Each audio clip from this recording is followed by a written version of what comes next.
we don't go to the 23, the 22, the 19-hour machines. We drop into the ones that say they ran 8 or 10 or 12. And it really brings us right to the spot we want to be to solve those problems or find out what those issues are to get those machines running.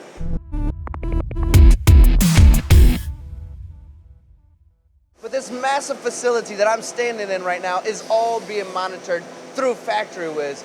But Johnny is going to let you know what he's working on, how he's working on it, and what he's watching. But not just on the monitor beside him and the monitor behind us, but the monitors that are on his phones and tablets as well. And Johnny, welcome back to MTD, Hey, great my to have friend. you back, T. Good to see you again, man. I'm happy you opened the doors to us again. Oh, please, you're welcome anytime.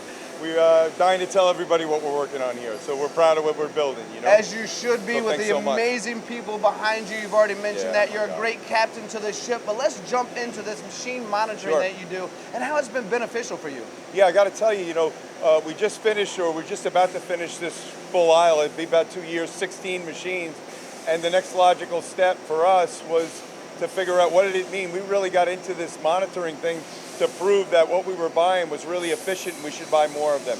But we've gotten so much more out of the software just by using it for a short 2 or 3 months now, and we continue to learn about it. So things like in the mornings, the system will send us an email on OEE for the entire area.